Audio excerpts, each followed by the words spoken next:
Hey boys, welcome to Commander Night. Now, as promised, I did not build another mono black monstrosity. My commander is Intet, the Dreamer.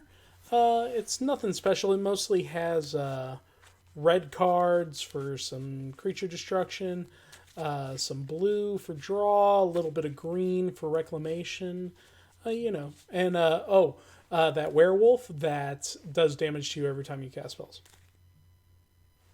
What do you mean I built another black deck? There's not a single zombie in this deck. Noobs.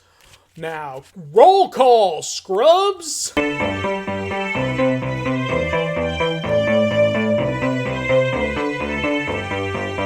Hey everybody, and welcome to the Knowledge Pool, a think tank for games and magic. I've had a few conversations with some people newer to the game recently, and I get a lot of questions about what to play. Not just what cards are good or bad, but what decks, what colors, what strategies to use to make them a better player. I try to tell them that it's not as easy as copying the number one deck in Standard. You have to get a feel for the game first. What strategies you like and dislike, what colors resonate with you. But the question still remains, where does one even start? Today we'll step into the shallow end of this topic, and I'll give you some ideas on how to find your color identity. But Dish, you ask with bated breath, what is color identity? While the name might give it away for some of you, color identity is a term in Magic used to describe the colors of a card based on their cost and effect costs. A card like Nicol Bolas is Grixis, a term we use for black, red, and blue together. Demon of Benzalok's color identity is just black, and Yasova here is green, red, and blue, since her color cost is only green, but you pay blue or red to activate her ability. But identity is a good term for it, and for players, your color identity means the color group that you personally find fun and clicks with your playstyle. As you might remember from my video on White's challenges, the color pie is vast and hard to explain every piece of. And I'm not gonna try, but this is what I'll do. Quick overview, bare bones. And then, if you want something more in depth, like my White Rage video, let me know and I'll go in. Cool? Let's go! White. White stalls like an '01 Nissan in a mudslide below freezing. What does that mean? Big booty creatures, taxation effects, life gain, and tapping down stuff. They have weak flyers and their exile effects cost too much. Watch this thing if you need more. I'm moving on! Blue. Blue's creatures are big old piles of poo, but that doesn't matter, because they also have all the draw cards and counter spells. Blue is the color you play when you want to say no to your opponent until they burn their deck in frustration. They also mill, which does this to your opponent's deck.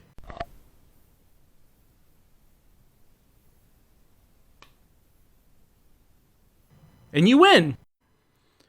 Black. Do you like killing all of your opponent's stuff and making them think they got to play? Play black. Black pays life for effects, so your opponent thinks they did damage to you as you completely dominate them by doing this with your graveyard. Take that, friend!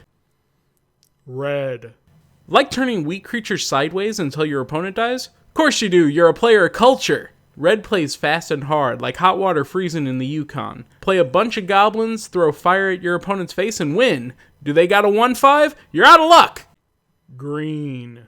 Green's a better red. Well, it's a little slower, and it doesn't have fire, but the creatures turn sideways all the same. Trample treats your opponent's creatures like they're made out of paper, and does the rest to your friend's life total. It's great! Creatures cost too much? No, they don't. You get to ramp in green. Want more lands? Just play them. They can't stop you? Then stomp your opponent out. Easy peasy.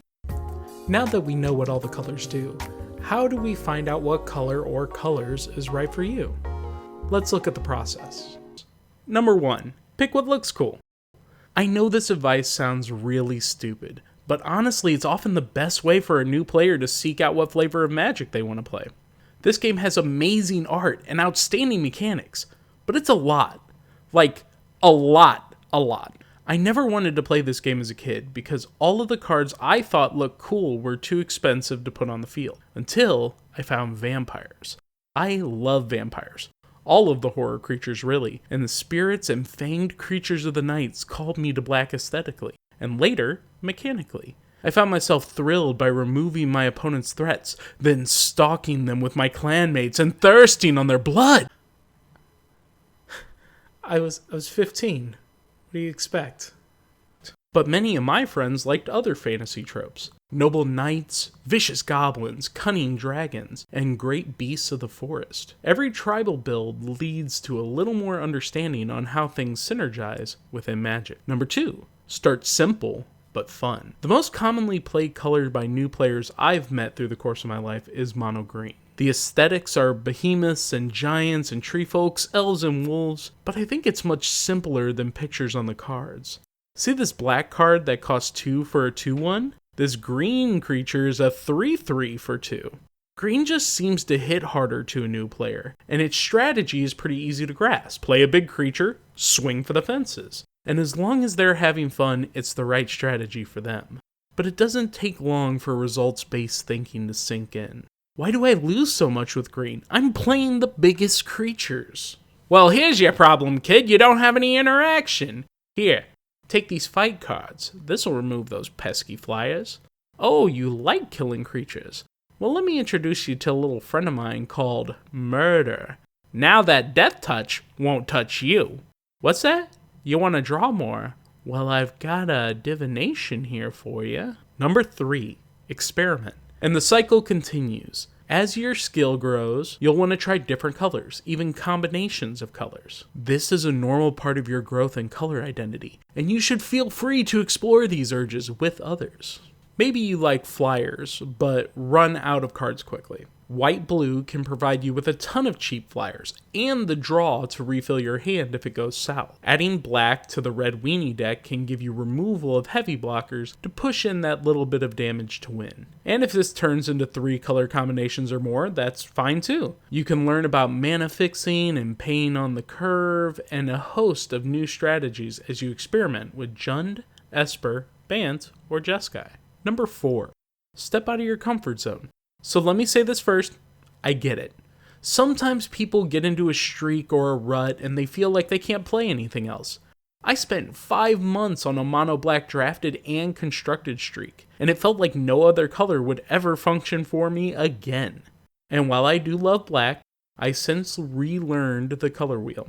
I know this sounds the same as experiment, but this is a lot harder, because experimenting assumes you want to change things up. I encourage you, even when you're doing well with a deck competitively, to play some other colors at least in a casual way.